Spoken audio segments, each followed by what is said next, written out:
a todas, a todos. Siéntense, por favor. Hoy nos acompaña el secretario de Infraestructura, Comunicaciones y Transportes, Jesús Esteva. Nos acompaña también el general Ricardo Vallejo, comandante del Agrupamiento de Ingenieros Felipe Ángeles, de la Secretaría de la Defensa, y Andrés Layud, director general de la Agencia Reguladora de Transporte Ferroviario. Hoy vamos a hablar de dos temas. Uno, cómo va la construcción de los trenes Ciudad de México-Pachuca y Ciudad de México-Querétaro, la licitación de Querétaro-Irapuato y de Saltillo-Nuevo Laredo, y también los estudios para dar continuidad al tren México-Nuevo Laredo y México-Nogales. Entonces nos van a platicar cómo vamos. Y después Jesús nos va a hacer una presentación porque hoy inicia la construcción del puente Amado Nervo, que es el puente que une, ayuda a disminuir el tráfico y va a tener una mejor comunicación entre Puerto Vallarta y Bahía de Banderas, hoy entre Jalisco y Nayarit. Entonces al ratito se va para allá a dar el banderazo de salida y va a presentar este puente tan importante. Bueno, vamos con la presentación. Al final, detector de mentiras. Vamos, Andrés, primero.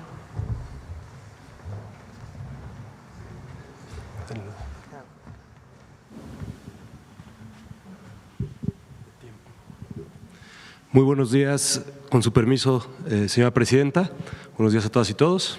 Les vamos a platicar cómo son los trenes. Un poco nada más para recordar cuáles son las características del servicio de los trenes, del diseño de los proyectos que se está haciendo. Son vías dedicadas aprovechando el derecho de vía existente, es decir, se están construyendo nuevas vías pegados a las vías de carga existentes. Tenemos en diseño velocidades máximas de 160 a 200 kilómetros por hora, dependiendo de los tramos. En el caso del tren Ciudad de México-Pachuca es una tracción eléctrica, en el caso del resto de la red es diésel eléctrico. Tenemos estaciones principales y secundarias dependiendo de la demanda y del tamaño de las poblaciones, y tendremos en servicio, y estamos ya empezando a diseñar las características de operación del servicio, servicios regionales que conectan ciudades, digamos, intermedias entre sí, y sobre todo servicios interurbanos que conectan ciudades más grandes. La que sigue, por favor. Para recordar, ahorita ya estamos en el proceso, en la fase de construcción de 4 tramos: Ciudad de México-Pachuca, Ciudad de México-Querétaro, que está la construcción a cargo del Agrupamiento de Ingenieros Felipe Ángeles, y ahorita lo va a presentar el general Vallejo. Estamos en proceso de licitación en Querétaro-Irapuato y Saltillo-Nuevo Laredo desde la SICT y la Agencia Reguladora de Transporte Ferroviario. Pero también estamos ahora anunciando que ya estamos iniciando los estudios de los tramos Irapuato-Guadalajara, Querétaro, San Luis Potosí, Saltillo y Mazatlán, Los Mochis. Como saben, esto hemos presentado antes de cuáles son las fases, sin embargo hoy ya estamos diciendo estos son los estudios que se requieren hacer para en su momento iniciar las obras en estos tramos. La que sigue, por favor. ¿Cómo está la división de responsabilidades y cómo lo estamos trabajando? Como ya lo saben, la defensa está a cargo de la obra del tramo AIFA-Pachuca, Ciudad de México-Querétaro y por supuesto la ingeniería básica con la que nos han estado ayudando. En este momento en las licitaciones tenemos ya planeado iniciar obra, porque estamos ya en el proceso de licitación y ahorita daré detalles de las fechas, de Querétaro a Irapuato en agosto, de Saltillo, Monterrey y Nuevo Laredo en agosto también ya tener los primeros tramos en obra. Estamos en el proceso de licitación de los trenes eléctricos para salir a licitar ahora en agosto, ya para fallar ahora en agosto, y salir a licitar los trenes que son para el resto de la red en agosto y tener el fallo en octubre. La que sigue, por favor. Cada uno de los tramos se dividió en segmentos. Estos segmentos han tenido ya distintos procesos de licitación. En el caso de Querétaro a Paseo del Grande, iniciamos desde mayo la preconvocatoria y tendremos el fallo ya el 18 de agosto. Es decir, este es un proceso que ya va bastante avanzado, ya hubo juntas de aclaraciones con las empresas, etcétera. El siguiente tramo es a Paseo del Grande Irapuato, desde aquí hasta acá, son alrededor de 70 kilómetros. Tenemos hoy la publicación de la convocatoria para tener el fallo el 6 de octubre, y estamos también ya para agosto planeando la preconvocatoria, lo que tiene que ver con las estaciones. La que sigue. En el caso de Saltillo Nuevo Laredo, también, como saben, iniciamos el proceso de licitación en mayo y tendremos el fallo 18 de agosto en el primer tramo, que es de Unión San Javier, Arroyo El Sauz, que es al norte de Monterrey, hacia Nuevo Laredo. Después tenemos Saltillo Santa Catarina, que ya se publicó la preconvocatoria y tendremos el fallo el 18 de septiembre. Ese es el que va básicamente desde Derramadero hasta la entrada de la zona metropolitana de Monterrey, después de García en Santa Catarina. Y estamos por sacar el día de mañana la preconvocatoria de la parte norte de este tramo, que va desde El Sauz hasta ya Nuevo Laredo, para tener el fallo el 3 de octubre. La que sigue, por favor. En el caso de la licitación de los trenes, esta es la primera flota de trenes que se está licitando. Son 15 trenes para complementar el servicio desde la Ciudad de México hasta Pachuca. ¿Por qué digo complementar? Porque tenemos un servicio que va de Ciudad de México a Lechería y el servicio de Lechería a Laifa. Los 15 trenes nos permiten completar la flota para llegar hasta Pachuca. Tenemos calculado que estaremos atendiendo alrededor de 100,000 pasajeros adicionales. Son trenes donde caben poco más de 700 personas con una velocidad máxima de 130 kilómetros por hora, que es la velocidad máxima de diseño, la tenemos entre 120 y 130 kilómetros por hora en este caso.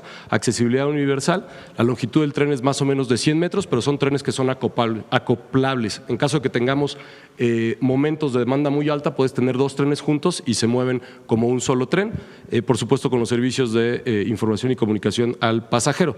De cierta forma son trenes parecidos, tanto las características del vehículo al tren que opera hoy en el Insurgente, en México-Toluca, pero también con características como las del suburbano. Entonces, digamos, considera esas dos cosas porque tendremos también trenes del México-Toluca operando ahí. Publicación del proyecto de convocatoria fue el 25 de junio, la publicación de convocatoria el 10 de julio y tendremos ya en agosto el fallo de esto. Estamos todavía cerrando las juntas de aclaraciones. La que sigue, por favor. En el caso de la licitación de los siguientes trenes, para atender la demanda en estos tramos que ustedes saben, cuando presentamos el proyecto donde están las fases de implementación, se consideró empezar por aquellos tramos que sabemos o que en un estudio preliminar sabíamos que tenían más demanda sustantiva. Esa demanda sustantiva se requiere atender con alrededor de 47 trenes que pueden tener 2 tipos de configuraciones.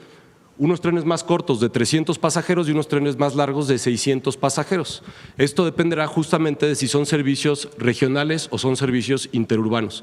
Podemos tener momentos de alta demanda donde tal vez quieres tener mayor frecuencia, es decir, trenes que salgan más seguido, o momentos donde lo que quieres es acumular el máximo número de pasajeros, ya sea porque en el origen y el destino no vas a tener muchas paradas, pero quieres llevar un tren completamente cargado. Las características de los trenes son más o menos, son muy parecidas a los trenes que ya tenemos, tanto en el Tren Maya como los que ya describía yo ahorita, igual con una longitud aproximada de 100 metros, pero que sean acoplables en caso de los trenes más largos. La publicación del proyecto de convocatoria la haremos ahora en el mes de agosto, igual que la convocatoria, para poder tener el fallo en octubre de este mismo año. La que sigue, por favor. Las rutas de los trenes de construcción. Esto es un poco, es para explicar por qué tenemos este tipo de configuraciones de trenes.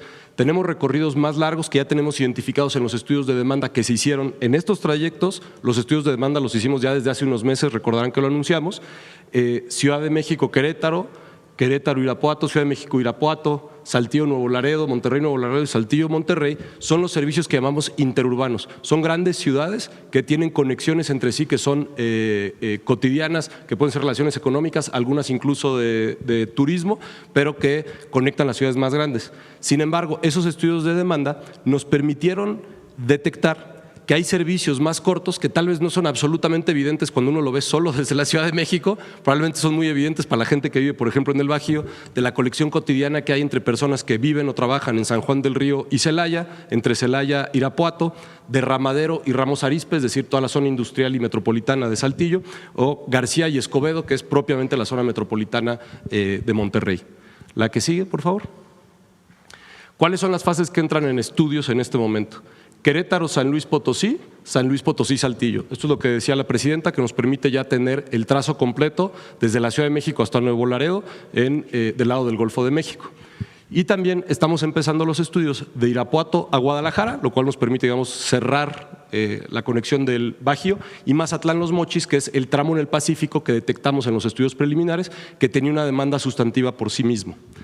Para este trabajo, la defensa, igual que en los tramos anteriores, iniciará con ingeniería básica y estudios ambientales de algunos de estos tramos, y a cargo de la SICT y la agencia estaremos también haciendo estudios ambientales, estudios de demanda, de impacto social y urbano y análisis económicos. Estos estudios de demanda, de hecho, se publica hoy la convocatoria de la licitación y tendremos igual el fallo y los inicios a inicios de septiembre. La que sigue, por favor. Es muy importante nada más recordar que este trabajo no lo hacemos solos desde la agencia, es un trabajo conjunto con la Secretaría de Defensa, con la Secretaría de Hacienda, SEDATU, Medio Ambiente, CONAGUA, Bienestar, INA, INPI, CONAMP, gobiernos estatales y municipales. Se trabaja cotidianamente, son grupos de trabajo que están activos todos los días para ir resolviendo todos los temas que requieren estos proyectos de infraestructura. Muchas gracias. Gracias, Andrés. General, ¿quiere allá o acá? Perfecto.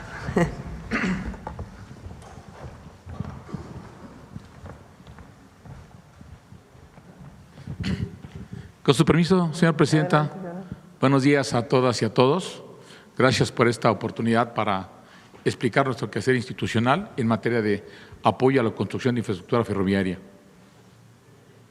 Como ya lo hemos mencionado en otras ocasiones, estamos participando en el esfuerzo de construir casi 4,000 kilómetros de vías férreas hacia el norte del país, emprendido durante la presente administración. SEDENA participa de manera coordinada con las dependencias que ya vieron en el proyecto de construcción de estas vías férreas. Actualmente estamos construyendo ya la vía férrea de Ciudad de México a Pachuca y de Ciudad de México a Querétaro. Ya son tramos en construcción y estamos terminando de entregar la ingeniería básica para que la SICT pueda llevar a cabo los procesos de licitación que ya hicieron referencia. La siguiente, por favor. Por lo que se refiere al tramo a la vía férrea de la Ciudad de México a Pachuca, estamos trabajando sobre el derecho de vía existente. ¿Qué es lo que estamos haciendo? Y estamos explotando bancos, retirando materiales, conformando terraplenes, abriendo cajas para las nuevas plataformas de vía que corren paralelas en la generalidad a la vía férrea de carga, porque lo que estamos haciendo son vías de pasajeros, excavando, habilitando, armando y colando cimentaciones para los viaductos elevados. Ya los empezamos, ya estamos saliendo con los viaductos que salen desde Jaltocan, en las proximidades del aeropuerto Felipe Ángeles, hacia Tizayuca. Realizamos topografía y trazo de los nuevos polígonos.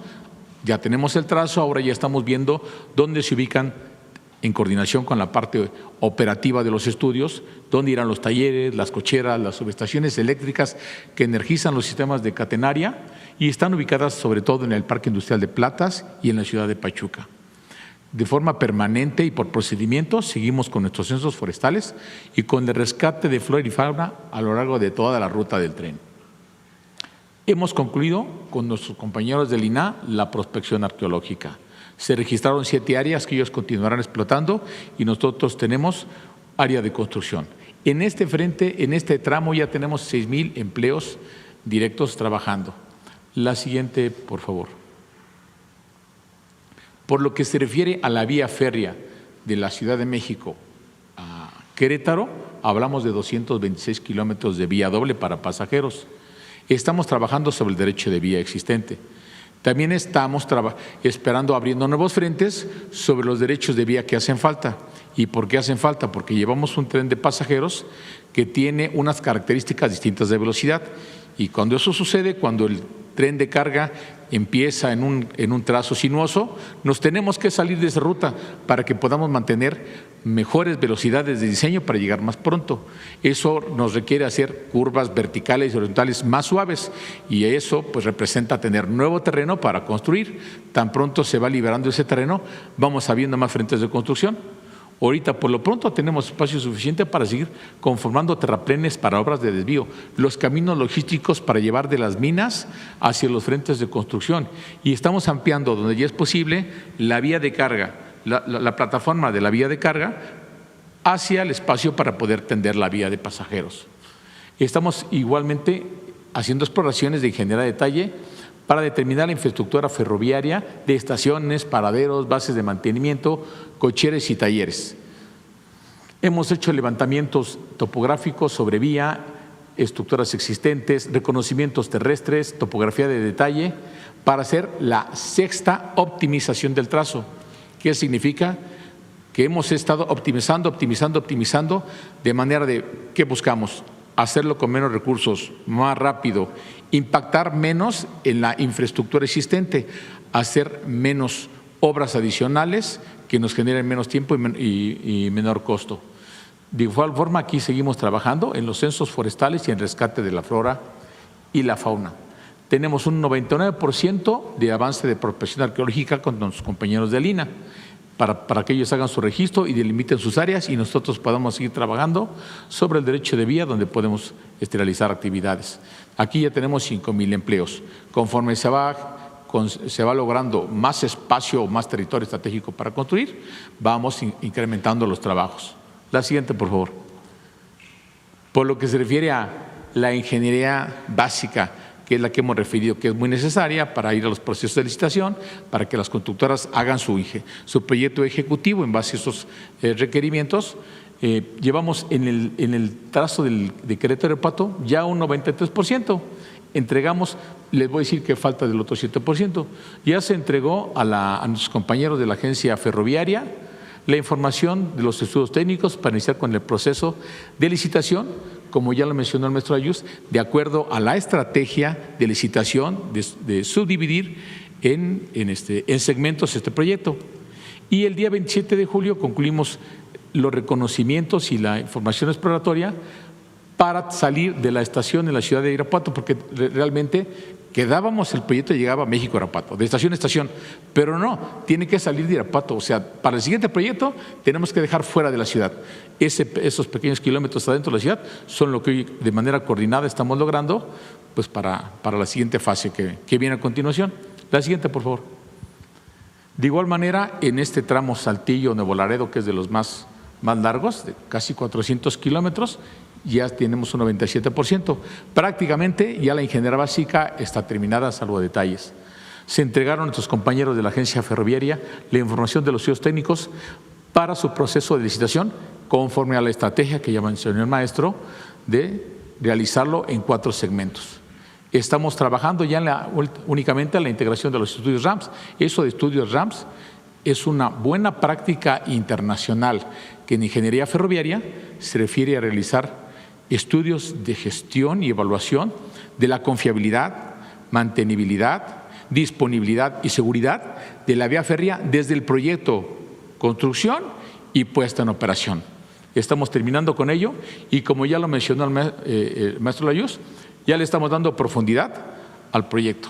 Ya iniciamos de manera coordinada la ingeniería básica de los futuros tramos para estar listos con el calendario presupuestal del próximo año, donde se disponga que se inicien los trabajos de construcción, tener ingeniería básica de más de 1,350 kilómetros de vía férrea para los segmentos Irapuato-Guadalajara, Querétaro-San Luis, San Luis Potosí-Saltillo y Mazatlán-Mochis. Estaremos listos con esta ingeniería básica para poder empezar en enero próximo.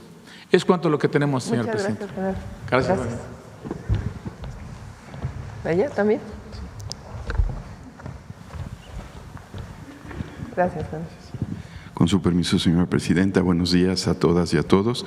A continuación, informamos las características del puente vehicular Amado Nervo, que el día de hoy inicia. Adelante. Este es un puente que tiene 800 metros de longitud en la parte central. En total tiene 2 kilómetros de longitud, ya con los accesos. Un puente que cruza el río Ameca.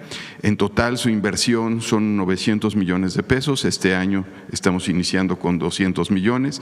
Estará concluyéndose en noviembre de 2026. Es un puente que tiene 20 claros de 40 metros cada uno. Estará generando 2,700 empleos y es 500,000 de habitantes el que se ve beneficiado con esta interconexión. Conecta Bahía de Banderas con Puerto Vallarta y bueno, con Nuevo Nayarit. En realidad conecta la carretera 200 con la carretera 544. La 200 es la federal y la 544 es estatal. La avenida Federaciones tiene 6 carriles, entonces así se está considerando también el puente con 6 carriles. El tránsito diario promedio anual que se calcula es de 21,000 vehículos diarios. Actualmente el nivel actualmente no pueden pasar, tienen que utilizar otras vías, entonces esto le da una segunda vía de comunicación paralela al tramo que se inauguró en diciembre, de Bucerías a Puerto Vallarta. La siguiente. Aquí está el programa de obra, tiene un tramo en Nayarit y otro tramo en Jalisco. Aquí se ve cómo se van a estar atacando los frentes en los dos estados simultáneamente. La siguiente. Y aquí se ve toda la red, toda la interconexión que se da desde Guadalajara, la Jala-Compostela, Las Varas, Puerto Vallarta, y ya la llegada en Bucerías y la llegada a Puerto Vallarta, y la conexión que es este puente que se ve en rojo entre estas carreteras, pero al final es todo un sistema de carreteras el que se está concibiendo. Y aquí también, bueno, se ha anunciado, se estará construyendo Las Varas San Blas, Las Varas Platanitos y luego Platanitos San Blas. Esta es la visión integral de la red carretera en Nayarit y Jalisco. La siguiente. Bueno, y traemos un pequeño video.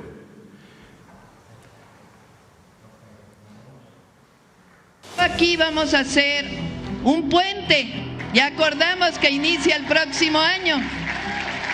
Ese puente le llamaron Puente Federación, ¿verdad?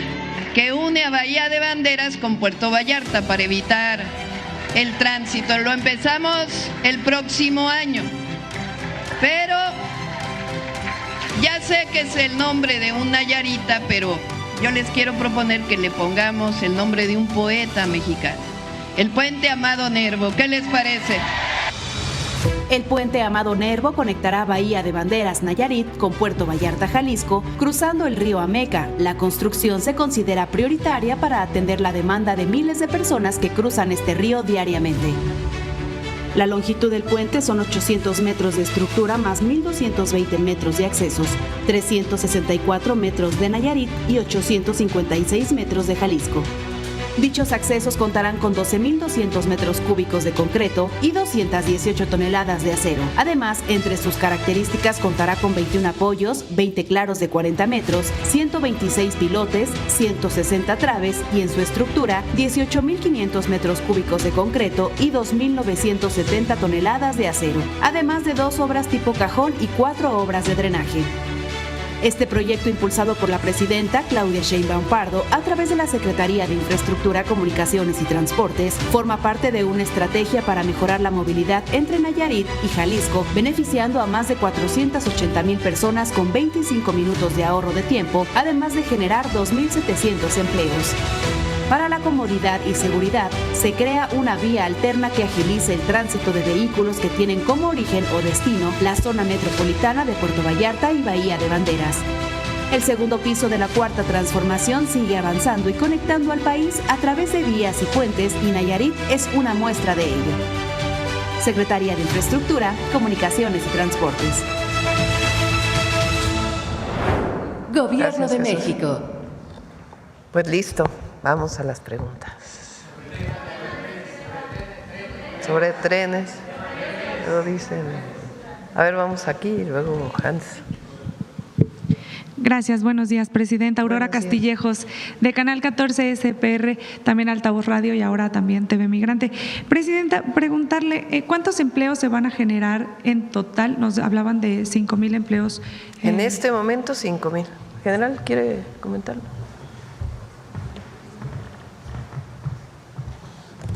Empleos que vamos a tener en base a la experiencia de construcción de vía férrea. En el México-Pachuca tendremos 22,000 empleos, directos. No tenemos a ciencia cierta una evidencia bibliográfica que nos diga cuántos son indirectos, pero la generalidad es el 2:1. Entonces, en total serán 60,000 empleos, 20,000 directos y 40,000 indirectos para el México Pachuca. Para el México Querétaro, ahorita estamos estimando 45,000 a 50,000 empleos directos. Ponga lo correspondiente 150,000 empleos. Estamos hablando casi de 200,000, pero nada más en este intervalo de trabajo y nada más nosotros, más los que haga nuestra contraparte, que debe de ser igual de las otras vías férreas hacia el norte del país. Entonces yo estimo, no sé, en total 400,000, 500,000 empleos entre directos e indirectos por la construcción de vías férreas, tan solo en este año. Muchísimas gracias. Gracias, presidenta. Además, preguntarle, el pasado lunes se abrió ya la convocatoria para inscribirse al Acuerdo Nacional de Maíz y Tortilla. Se busca, entiendo, reducir el 5% del precio de este producto. Preguntarle, presidenta, si se va a aplicar, primero, ¿qué beneficios va a traer para los empresarios, para quienes se adhieran a este programa, a este acuerdo nacional, y saber si hay un precio máximo que se le va a fijar a la tortilla, saber si se va a aplicar en todas las tortillerías del país o cómo va a ser este acuerdo? Es un acuerdo voluntario. No establece un precio fijo. ¿Por qué planteamos que este acuerdo va a disminuir, mantener primero, que no aumente, y después disminuir el precio de la tortilla, aunque sea un 5%? Porque estamos juntando al productor con el comercializador en dos vías, o los grandes comercializadores que producen harina de maíz, Minza, Maseca, o los que tienen tortillerías, que en realidad pues producen el nixtamal, la masa y después la tortilla. Son dos vías de producción de tortilla. Cuando se usa la harina de maíz y entra directo, por ejemplo, a los centros comerciales, la tortilla es más barata, nada más que es distinta. La tortilla que compramos en un Walmart, en la comercial, bueno, no estoy haciendo comerciales, pero ahí venden tortillas. Es una tortilla que viene de harina de maíz procesada y es más barata que la que compramos en las tortillerías. Nosotros queremos que se mantenga la tortillería, por supuesto que se mantenga lo que se produce en las tiendas comerciales, pero fortalecer la producción de la tortillería, porque viene del proceso tradicional de la producción de nixtamal, masa y después la tortilla. Entonces, ¿por qué disminuiría? Porque estamos quitando intermediarios. Normalmente el productor de maíz le vende el maíz a un intermediario, que después va a otro intermediario, que después va a otro intermediario, y al final acaba en los nixtamaleros que producen tortillas en las tortillerías. Lo que estamos haciendo ahora a través de la Secretaría de Agricultura es juntar al productor con el comercializador. Entonces eso nos está ayudando. Y apoyando a los empresarios, no con recursos de manera directa, sino sencillamente resolviendo problemas de trámites que tienen que hacer o alguna otra situación que tengan. Gracias, presidenta. Además, preguntarle qué información tiene por parte de la CEMAR. El día de ayer pues se presentó un fenómeno natural en Rusia. Hay una alerta para las costas del Pacífico en nuestro país. ¿Cuál es el balance al momento? Sí, lo que informó hoy el secretario de Marina en el gabinete es que el mayor riesgo podría ser justamente a esta hora, y puede aumentar un poco el nivel del mar en ciertas zonas del Pacífico. Pero en realidad se hizo la alerta, pero no generó grandes riesgos. Hasta ahora no hay ninguna… No hay ningún daño. Perfecto, gracias. Además, mandataria, preguntarle, el día de ayer hubo una reunión entre la Secretaría de Relaciones Exteriores y congresistas de Estados Unidos. ¿Tiene algún adelanto de lo que se habló? ¿Qué temas se trataron? Y bueno, recordemos en el marco. Los voy a recibir el día de hoy, yo también, unos 15 minutos.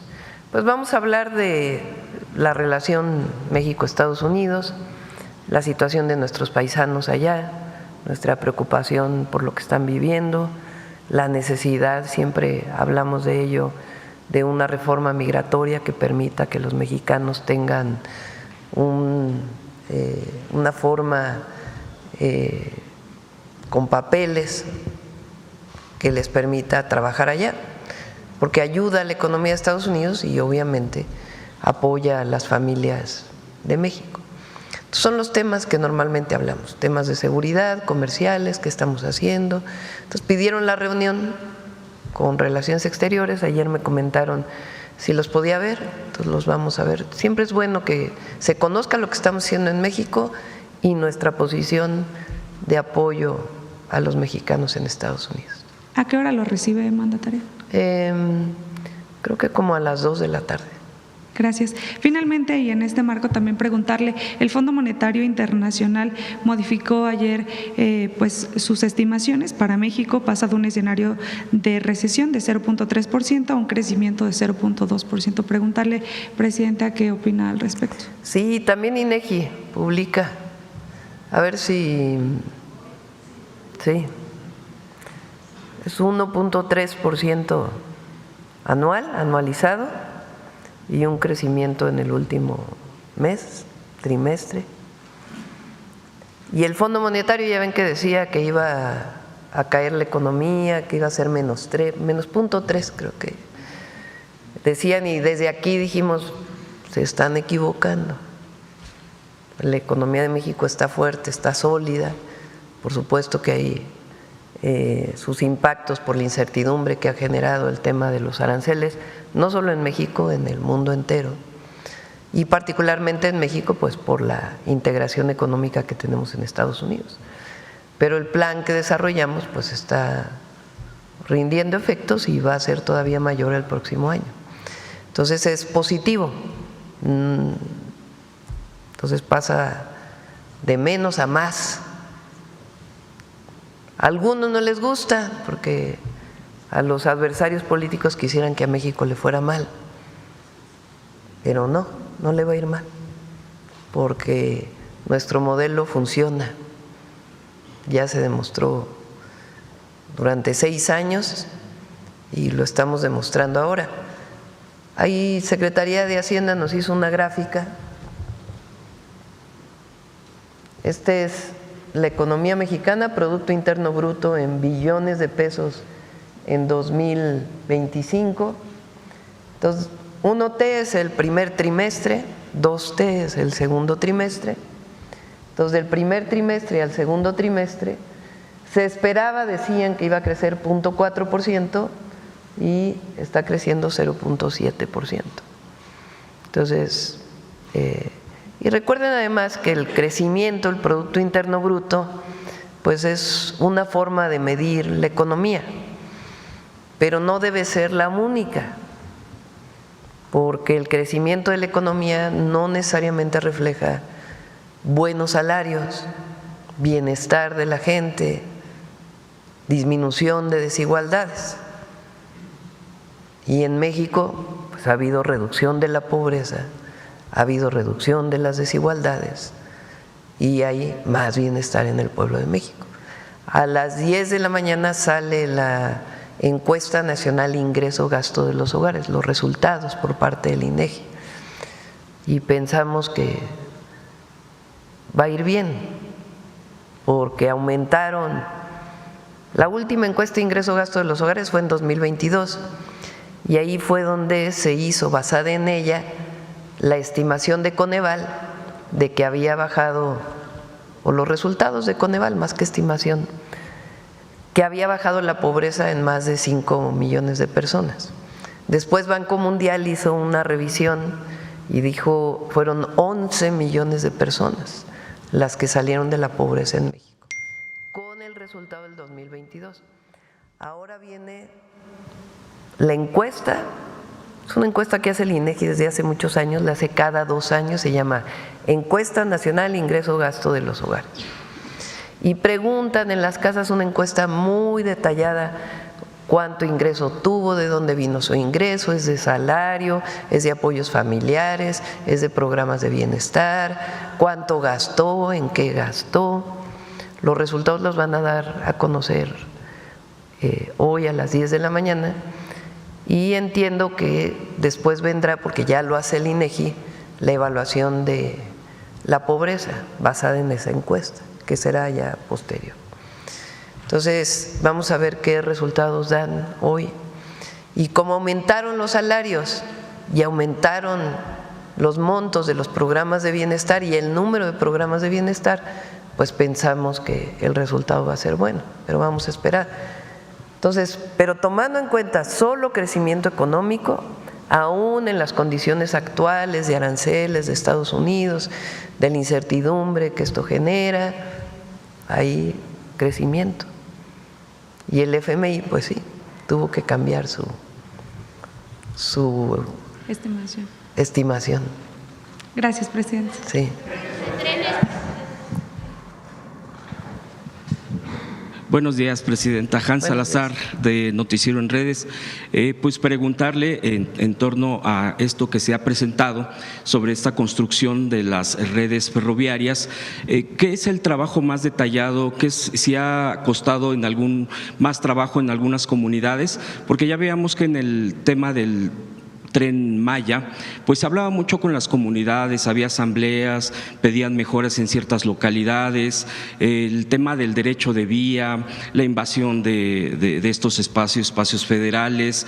¿Cómo, si pudieran platicarnos un poco más al respecto, si no ha habido ningún problema en esto, y si también en ciertas estaciones, también se prevé la propia conexión, ya sea para lo local o para interurbano, conexiones con autobuses, donde obviamente pues ya para ir a lugares más específicos, pues que el tren sí acerca, pero pues ya hacia ya puntos más adentrados, digámoslo así, de ciertos estados, pudiera estar conectado. Esto sí está contemplado.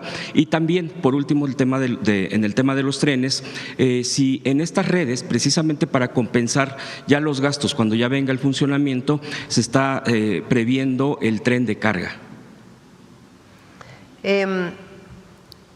Con las comunidades se dialoga, porque el objetivo del tren o de los trenes, estos trenes al norte, igual que en el caso del Tren Maya o el interoceánico, pues es que tenga beneficio a las comunidades durante la construcción y posteriormente. No solamente es una vía de transporte, una vía que comunica de un lugar a otro del país de manera segura, rápida y de calidad. Entonces, no solamente es ello el beneficio de la movilidad que dan los trenes a las personas, sino también pues los beneficios económicos para las ciudades, las pequeñas comunidades que van alrededor del tren. Y durante la construcción pues se dialoga permanentemente para poder adquirir el derecho de vía. En algunos casos son los derechos de vía existentes del tren de carga, que como ustedes saben los trenes de carga se concesionaron y siguen concesionados, las antiguas vías, y estas son nuevas vías, completamente nuevas vías. En algunos lugares es el derecho de vía, porque está el tren de carga, pero todavía hay suficientes metros para poder construir las otras vías, pero en otros lugares se tienen que comprar predios para que pase el tren por ahí y se dialoga, se hace asambleas. En muchos lugares las comunidades dicen, bueno, ya que está el desarrollo del tren, pues aprovechamos para que haya un camino, que nos apoyen con algunos otros beneficios sociales, y todo eso se está haciendo en diálogo con las comunidades. Está Néstor Núñez ayudándonos en eso y la SEDATU, como parte de este trabajo tan importante de diálogo. Y por supuesto ingenieros militares y Andrés y SICT pues también están apoyando para el derecho de vía. Y en el tema de los costos o de los precios ya sería similar al de Tren Maya no exactamente el ¿Dices precio, el costo de la tarifa del tren? Así es, perdón. Ya lo vamos a definir. Los estudios de demanda, que son los que se hacen antes de construir el tren, se hacen muchísimos estudios. De hecho, nosotros nos reunimos desde antes de que entráramos al gobierno. Entonces, presidente López Obrador, le pedí que nos pudiéramos reunir con Defensa y el equipo que ya iba a entrar para poder iniciar todos los trabajos. Entonces, de hecho, nosotros iniciamos antes de octubre del 2024 con todos estos trabajos. ingenieros militares nos está ayudando muchísimo. ¿Por qué no platica, por ejemplo, de los vuelos LIDAR, general Vallejo? Platíqueles todo lo que significa eso. Los vuelos LIDAR, ¿no? Sí, y todos los estudios que se hacen antes. Bueno, efectivamente, antes de empezar a construir la vía, se tiene que hacer una serie de estudios de ingeniería básica y posteriormente de proyecto ejecutivo de todo lo que vamos a hacer. Para atender una vía férrea hay que hacer un trazo preliminar, y ese trazo preliminar se hace con estudios, tanto topográficos, geodésicos a nivel terrestre, como estudios que antes no se tenía esa capacidad, y hoy tenemos equipos que se instalan en helicópteros. Es este sistema LIDAR, que realmente es un radar que se monta en un dron, o de hecho en el país, el único equipo que está montado sobre un helicóptero y tiene largo alcance es el que tiene la Secretaría de Defensa Nacional, con un helicóptero de la Fuerza Aérea y un equipo LIDAR que va haciendo un escaneo, imagínense, de cada 5 centímetros de un suelo de 400 metros de ancho por toda la longitud del tramo, y emite unas ondas radar que impactan en las copas de los árboles, regresan, vuelven a bajar, impactan en, en la infraestructura que está abajo de los árboles, regresan y después vuelven a impactar en el suelo. Nos permite en un solo escaneo tener una información que antes nos llevaba años. Determinamos primero las cotas, las curvas de nivel, luego qué infraestructura está construida sobre esas curvas de nivel, y ahí es donde aparecen un preliminar de todos los restos arqueológicos que se encuentran en el lugar, y de inclusive la infraestructura distinta al terreno que nos vamos a encontrar y que se va a tener que compensar a quien se le compre el terreno. Es más, se cuentan hasta las copas de los árboles y el tipo de árboles con ese vuelo. Y con esa información regresamos a los respiradores para hacer el trazo. Y después hacemos estudios geológicos, geotécnicos y geofísicos, porque ya lo vimos en el Tren Maya, para no impactar sobre zonas cársticas, sobre dolinas que tengan poca capacidad de carga, para no tocar ríos subterráneos y fallas geológicas. Para eso hacemos estudios sobre lo que el vuelo LIDAR, nuestra pretensión de trazo, el vuelo LIDAR nos dijo, y nuestra campaña geológica, vamos revisando las características del terreno para ver por dónde vamos a hacer el trazo. Y después le acompañamos de estudios hidrológicos. Hoy hacemos modelos de inundación distintos.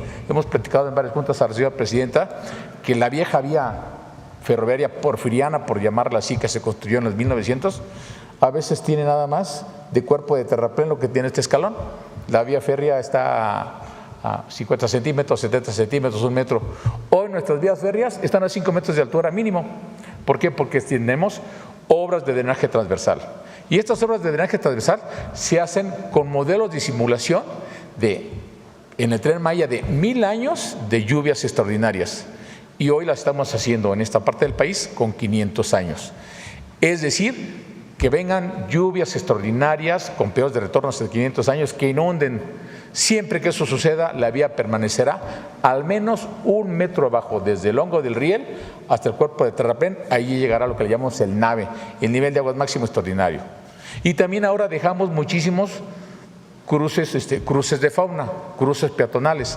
A veces tenemos, estos mismos estudios nos dicen, levanta la vía. ¿Por qué levantaste tanto la vía? Pues porque tienes que incrustar un cruce peatonal, un cruce ganadero, cruces para animales y las obras de drenaje transversal. Todos esos estudios los hacemos hoy con una capacidad que tenemos de ingeniería. Por eso lo que estamos haciendo, y hay que repetirlo y dejarlo muy claro, estamos haciendo obra de calidad mundial. Tenemos los mejores equipos. Hoy tenemos una experiencia de construcción de vía férrea de muchos kilómetros. No cualquier país construye más de 1.500 kilómetros de vía férrea en zonas tan complicadas como fue el sureste del país. Tenemos los mejores equipos, tenemos ingeniería, tanto las empresas constructoras como el cuerpo de ingenieros. Hoy tenemos equipos de tendido de vía que antes no había en el país. Compramos los insumos estratégicos de mejor calidad. Hoy México sí produce los durmientes. Ojalá produciéramos los rieles. Hemos invitado a la industria acerera que fabrique los rieles que necesitamos para no tengamos que hacer compras en el extranjero. Los elementos de fijación, las bajosuelas, todo lo que requiere la vía férrea es de la mejor calidad. Y estos estudios que hemos hablado, los estudios RAMS, ese es un proceso, una buena práctica internacional para ir construyendo la vía desde el proyecto, la construcción y la operación con las mejores prácticas profesionales de seguridad y eficiencia. Entonces, evidentemente, cuando ya tenemos esa información, nuestros compañeros, nosotros le llamamos la punta de lanza le llamamos la cobertura social, el paraguas social. Nuestros compañeros de la Secretaría de Infraestructura, de la Agencia Reguladora, de SEDATU, de Bienestar, del INDAVIN, pues son los que van a negociar con los propietarios de los terrenos, pues para saber exactamente hasta dónde y para que decirle, lo que tenemos es que sabemos que tu terreno ya se inunda o no se inunda, o tiene estos bienes distintos a la tierra, o tienes tantos árboles, o tienes esta calidad de material. Hoy todo eso lo podemos determinar en base a estos estudios de ingeniería básica que les hemos mencionado aquí, que son tan importantes, pues para que no gaste. El Estado mexicano no se puede el lujo de gastar dinero innecesario en comprar un terreno donde le aparezcan 40 vestigios arqueológicos, o comprar un trazo donde vamos a construir vía y lo paguemos y resulta que tenemos fallas geológicas importantes. Eso lo logramos hoy con los estudios que nos han instruido, que debemos realizar y que estamos dotados con los equipos para hacerlo. Eso es realmente lo que está sucediendo. Tengan la confianza de que lo que estamos haciendo, lo estamos haciendo como con cualquier país que se apega a las mejores prácticas internacionales. Es cuanto, presidente. Gracias. Presidenta, y además están los estudios de demanda. ¿Cómo platicas, Andrés? Con su permiso, Presidenta. Sí, iniciamos, como decía la Presidenta, lo antes posible los estudios de demanda de los primeros 4 tramos. Los estudios de demanda son muy importantes porque nos dicen cuántas personas se quieren potencialmente mover, de dónde a dónde. Y son necesarios sobre todo para 2 cosas. El dimensionamiento de la flota. ¿Cuántos trenes vamos a necesitar para mover esas personas? Es precisamente con esos estudios de demanda que les decía yo lo de la configuración de los trenes, que llegamos a la conclusión de que necesitamos unos trenes más largos y unos más cortos. ¿En qué horario se mueve la gente? Es distinto el horario, por ejemplo, Pachuca, Ciudad de México, sabemos que la relación es cotidiana, es personas que estudian y trabajan que van a venir diario a la ciudad o viceversa. En contraste, Ciudad de México, Querétaro, no necesariamente es una relación tan intensa. Sí hay gente que hace el viaje diario, pero evidentemente es más gente la que hace ese viaje diario a Pachuca. Podemos imaginar que los días de la semana, y bueno, así salen los estudios, ya no solo lo tenemos que imaginar, los días de la semana también es distinto. Es distinto venir de Pachuca en lunes, por lo que les decía que es diario de trabajo, que en viernes o sábado de Querétaro.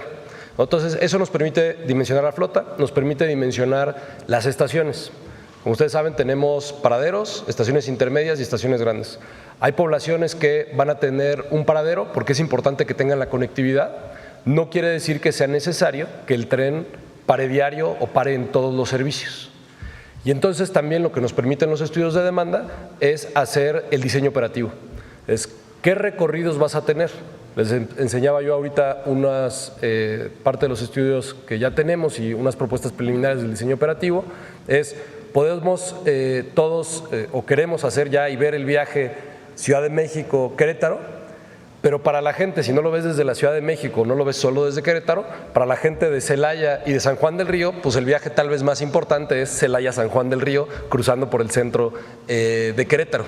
Entonces eso es lo que nos permite hacer los estudios de demanda y lo que estamos licitando a partir del día de hoy son los estudios de demanda con esas características en donde se usan registros administrativos, cuántas personas hoy hacen esos viajes en autobús, por ejemplo, cuántos los hacen en avión, cuántos los hacen en coche. Y adicionalmente se hacen levantamientos de encuestas. Si usted tuviera la alternativa de un tren que hiciera el recorrido en este tiempo, ¿preferiría usar el autobús o usar el tren? Entonces eso nos permite ir dimensionando cuántas personas se requieren. Y también parte del equipo de la agencia tiene experiencia justamente en sistemas de transporte público, en la localización de estaciones y en el diseño de las estaciones tenemos un componente, digamos, en términos de diseño, que es la integración urbana e integración con transporte público. Entonces está considerado, y hay variación, hay ciudades y zonas donde tenemos que considerar que muchas personas pueden llegar a la estación, por ejemplo, en coche. Pero también hay otras donde es muy evidente que la conexión sustantiva es con transporte público. Por darles un ejemplo, en el servicio a Pachuca tenemos una estación que es en Telles, que es también donde está la terminal del Tusobús. Entonces, si uno estamos teniendo una estación terminal en Pachuca lo más cerca del centro posible, pero también una en Telles que te conecta al inicio del recorrido del Tuxobús, que a muchísima gente le va a dar el servicio, no hasta el centro, pero en toda la zona metropolitana de Pachuca.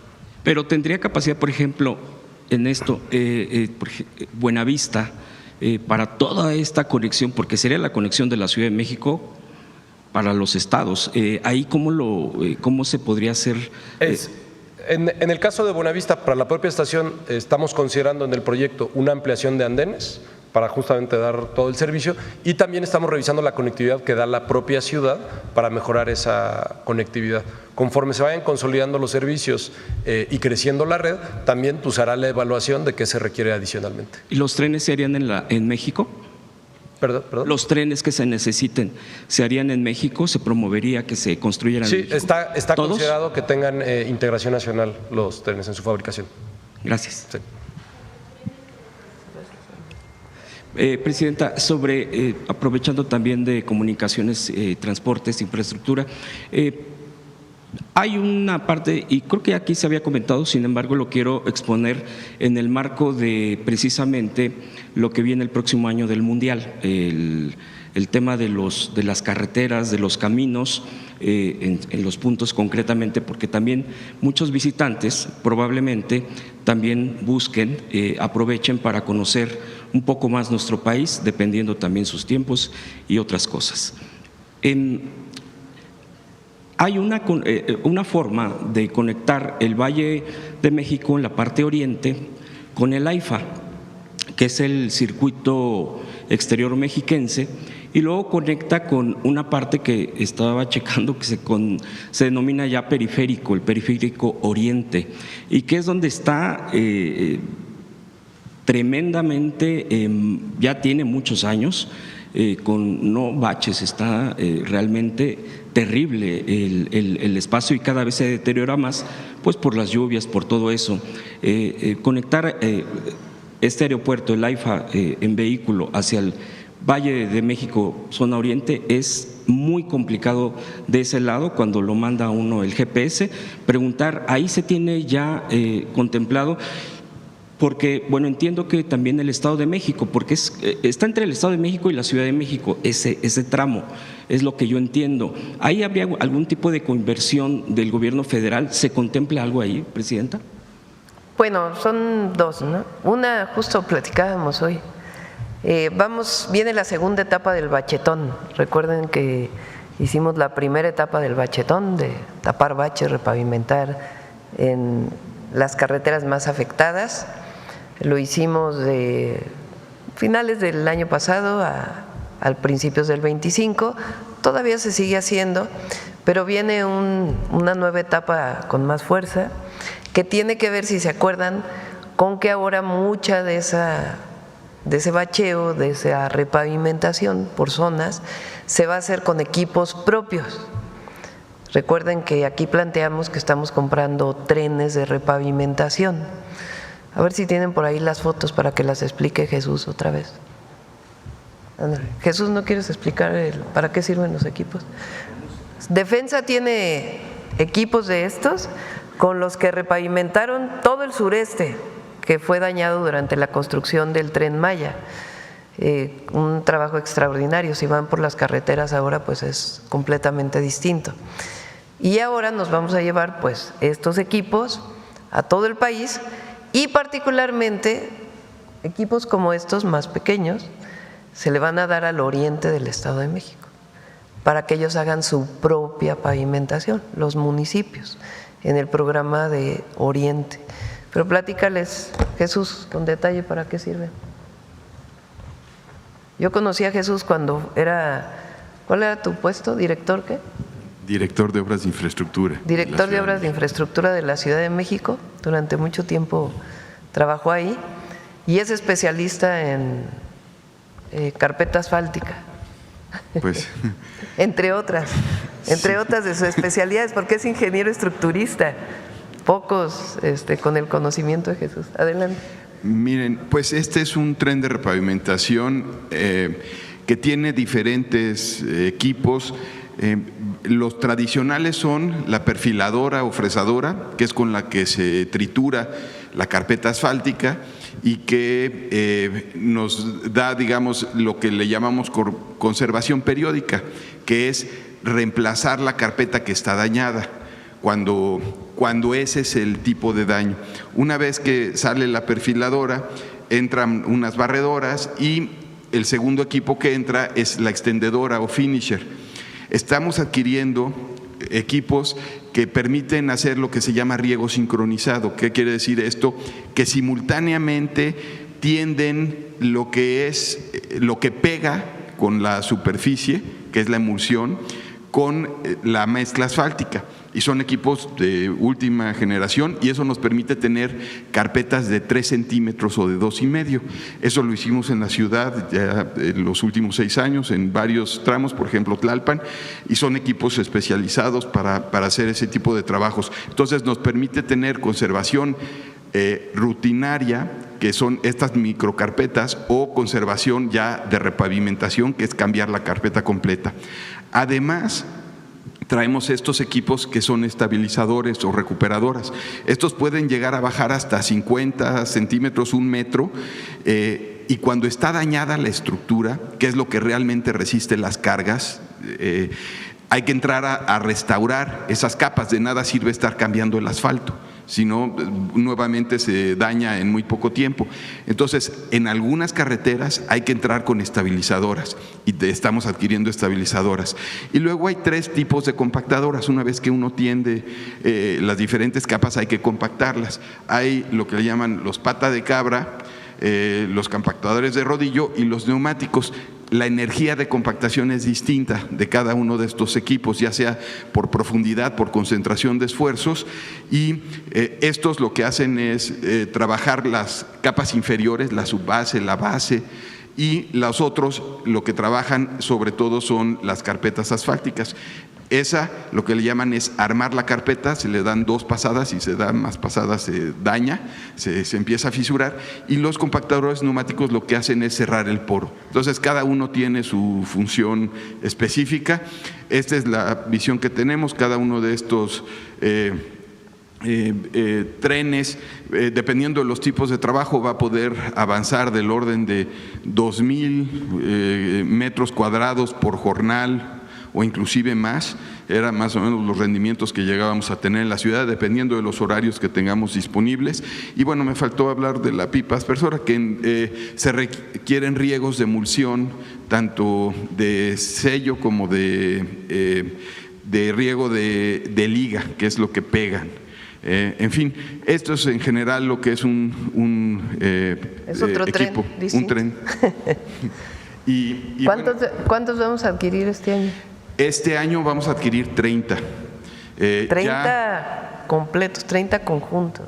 Sí, ya se adquirieron 10 y que están en proceso. Bueno, ya están a punto estamos a punto de completar los primeros 2 y los otros ya están en licitación. En total, dado que son muchos equipos, estarán entregando los últimos hacia diciembre, que son los que van hacia el Estado de México, a los municipios. Okay. Y por último, Presidenta, aprovechando la presencia del equipo de Secretaría de Comunicaciones, el general, ayer hablaba usted de los teleféricos y que usted construyó cuando fue jefa de gobierno, ahora que se está impulsando incluso también por parte del gobierno federal. En Michoacán, en Uruapan, concretamente me quiero enfocar en este municipio, se está construyendo desde tiempo atrás un teleférico. Entiendo que es con el presupuesto estatal, y el punto aquí, preguntar, es que si hay algún tipo de asesoramiento para la construcción de esto. ¿Por qué lo digo? Porque he platicado con mucha gente de ahí del municipio y de tiempo atrás ha habido quejas sobre la planeación de afectaciones que dicen que bueno, son verdaderamente preocupantes para estas comunidades. ¿Ha habido algún tipo de acompañamiento? Esa sería mi pregunta. O sobre este proyecto en concreto del teleférico, porque no sé, ha habido una cantidad impresionante de amparos de la propia comunidad. Creo que también lo que hace mucha falta es la comunicación entre obviamente el gobierno, las comunidades donde se va a planear. Aquí cuando usted estuvo como jefa de gobierno y se hizo, pues siempre fue una planeación y la construcción en los tiempos que se habían planteado, yo recuerdo. Sería mi pregunta. Sí, se está trabajando con el gobernador, Alfredo Ramírez Bedoya, y se ha estado hablando con las comunidades.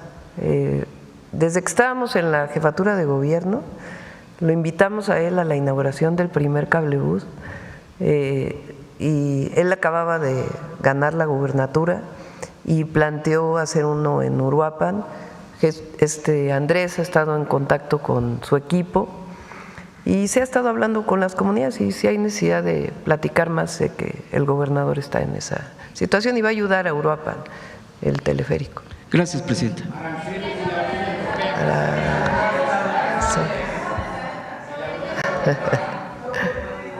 A ver, el tema aquí atrás, luego vamos para acá. Muchas gracias, presidenta. Yaret Arciniega, de Revista Fortuna. Presidenta, el Censo Económico de 2025 revela pues un impresionante crecimiento del 118.5% en el sector de la construcción de transporte eléctrico y ferroviario, un dato que pues refleja el impulso de los grandes proyectos de infraestructura. En este sentido, presidenta, preguntarle, ¿será suficiente la construcción de proyectos ferroviarios clave como el Tren México-Pachuca, Querétaro-Irapuato y Saltillo-Nuevo Laredo para equiparar este crecimiento? Bueno, recuerden que en el periodo del presidente López Obrador hubo varios proyectos que generaron, pues con visión de futuro para el país, pero además generaron muchos empleos y desarrollo. El Tren Maya, el Interoceánico, la refinería Dos Bocas, el AIFA, y después el desarrollo de distintas carreteras, obras de agua, y eso se refleja en estos censos. Ahora, ¿qué estamos planteando nosotros? Pues, número uno, los trenes de pasajeros. Por cierto, que preguntaba si va a ser tren de carga. En este caso no, en este caso solamente es tren de pasajeros, porque va a la vía del tren de carga que ya existe. Entonces, es solamente para trenes de pasajeros. Entonces, tenemos los trenes de pasajeros, México-Nuevo Laredo, México-Nogales, se está haciendo el tren de carga del Tren Maya, el Interoceánico se está terminando. Entonces, una gran obra estratégica de desarrollo para el país pues son los trenes de pasajeros y el tren de carga en el Tren Maya y el Interoceánico y todos sus polos de bienestar y los puertos vinculados. Segundo, los puertos, que ya presentamos aquí, que es una inversión muy importante pública y también privada. Tercero, carreteras. Este año estamos invirtiendo 35,000, son 35,000, ¿verdad? Millones de pesos. 35,000 millones de pesos, tanto en repavimentación y mejora de las carreteras como en nuevas carreteras o ampliación de carreteras. En agua estamos invirtiendo otros 35,000 millones de pesos.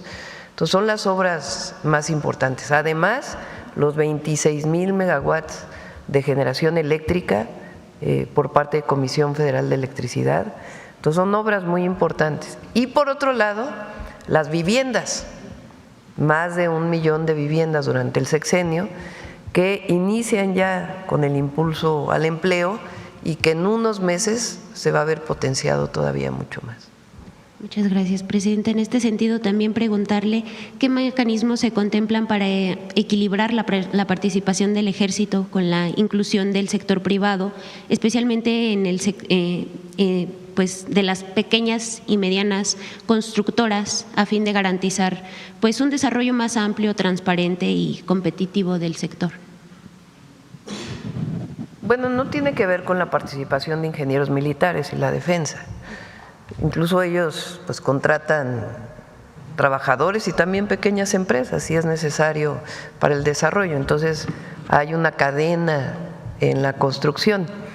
Y en este caso, una parte la construye ingenieros militares y otra parte la van a construir empresas privadas que ganen las licitaciones. Muchas gracias, Presidenta. Por otra parte, Presidenta, las empresas que participan en el sector petroquímico, como Braskem y pues CITSA, piden a las constructoras que todos sus equipos sean pues modelos recientes y que estén certificados. Muchas constructoras en el sur del país pues apenas tienen para sobrevivir con equipos viejos y que pues no están certificados.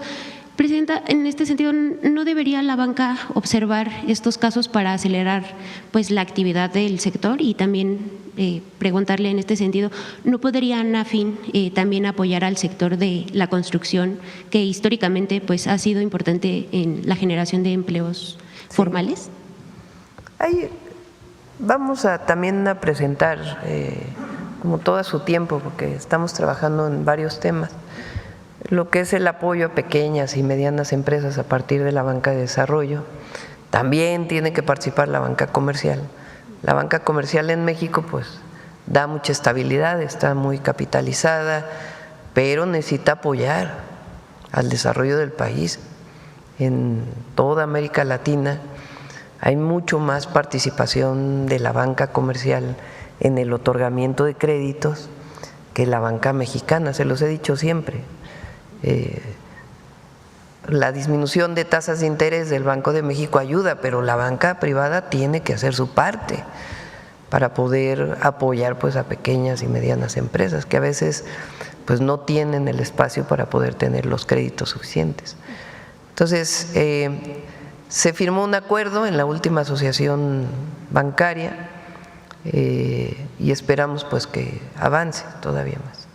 Muchas gracias, Presidenta. Ya por último, de acuerdo con los censos económicos en México, el crecimiento de manufactura pasó de 27.9% dentro de las actividades económicas de 2008 a 34.3% en 2025, lo que revela pues que cada día hay más empresas pequeñas y medianas participando en este sector, que detonaría con el Plan México. Sin embargo, también revela que en nuestro país pues en este periodo se instalaron más de 39 salones y clínicas de belleza, muy cerca del crecimiento de las tiendas de abarrotes. Presidenta, preguntarle, ¿podría el Plan México impulsar a que más mexicanos participen en el sector manufacturero y menos en el sector de comercio y servicios básicos?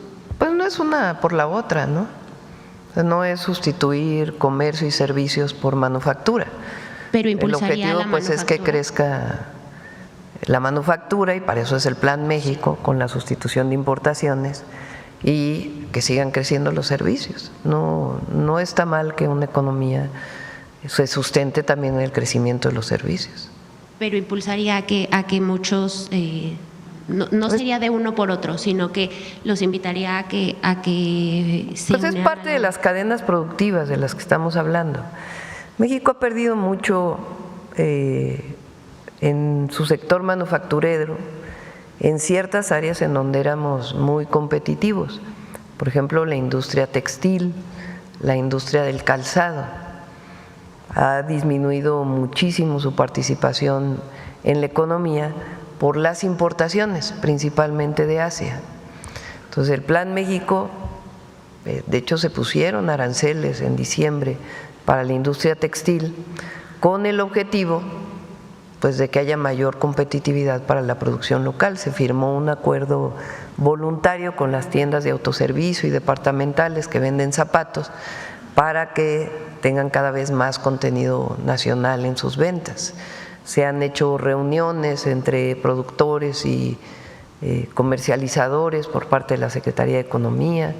Entonces, por supuesto que queremos que se fortalezca el sector manufacturero, sí una parte para exportación, pero queremos que se fortalezca para el mercado interno.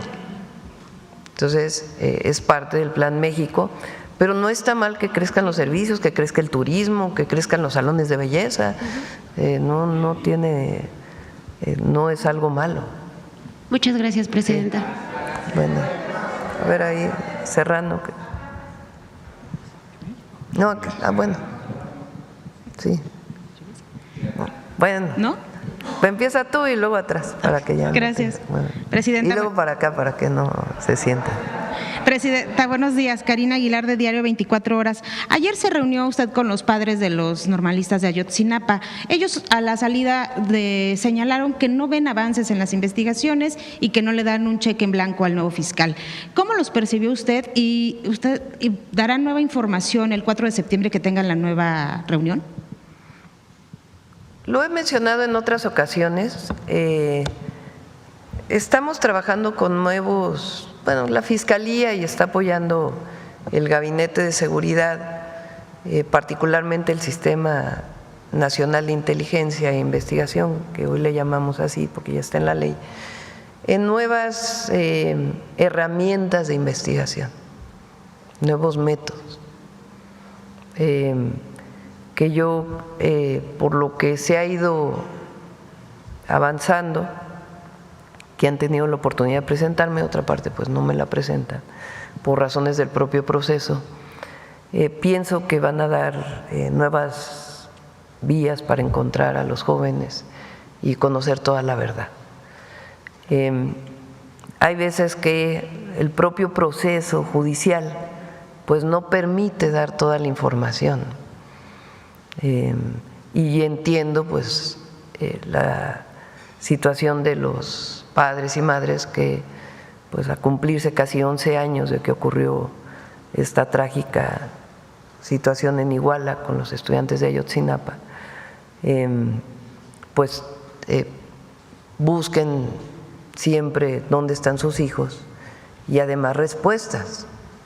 Entonces, por supuesto que entendemos su dolor y su situación, y espero que el 4 de septiembre ya esta parte de la investigación que se está haciendo, que ya lleva varios meses, pues pueda darles mayor visión de hacia dónde van estas investigaciones. Una vez que el proceso lo permita, pues ya se dará conocimiento público de lo que se está trabajando. También preguntarle, ¿a usted le informaron por qué renunció antes de que concluyera su encargo Teresa Guadalupe Reyes a la Comisión Nacional de Búsqueda? Ella decidió dejar este espacio. Tere Lupe pues es una mujer extraordinaria, de mucha sensibilidad, mucha convicción, honesta, y ella tomó la decisión pues de que su ciclo en la comisión había terminado, nos va a seguir ayudando en otras áreas y pues está definiendo quién es el mejor perfil para poderlo presentar. Creo que pasa por el Senado, la comisión de búsqueda. Así es.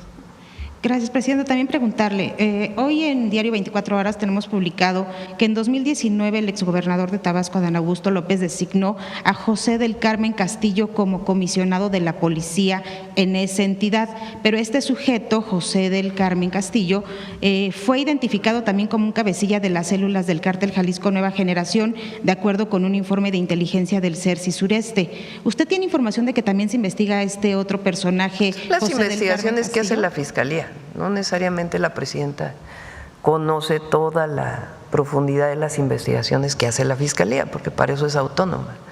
Entonces, pues ya la Fiscalía podría informar pues los avances de la investigación y si llevan a otras personas. También preguntarles, se está atendiendo de forma integral el oriente del Estado de México, pero ¿qué está pasando con las vialidades del Valle de México, el otro lado del Estado, por ejemplo, Tlalnepantla, Tizapán, Cuautitlán Izcalli? Sabemos que la principal autopista o carretera de carga hacia el norte del país es la México-Querétaro. Sin embargo, del tramo de Estado de México que va de Toreo hasta Tepoztlán, la carpeta asfáltica está prácticamente deshecha, genera accidentes, ponchaduras de llantas. Donde son carreteras federales vamos a entrar poco a poco a la repavimentación si es necesario, la restauración, el bacheo. Poco a poco vamos a ir entrando a las carreteras federales a través de este esquema. También se van a contratar empresas, no es la única manera, pero esto nos va a dar una capacidad de trabajo permanente. Por supuesto hay que esperar que terminen las lluvias para poder pues hacer un trabajo más integral.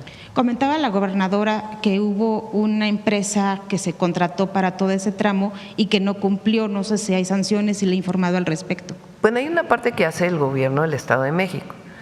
Es importante que se conozca porque a veces no conocemos Las vialidades secundarias que se llaman, que están dentro de los municipios, le tocan a los municipios o al Estado, pero principalmente a los municipios. Las vialidades estatales le tocan al Estado. Estados grandes tienen, tanto en población como en superficie, pues tienen carreteras estatales, muchas, y a ellos les corresponde el mantenimiento de esas carreteras. Al gobierno federal le corresponden las carreteras federales. Por supuesto que siempre ayudamos, no es que pues te toca a ti, porque a veces los municipios no tienen suficientes recursos.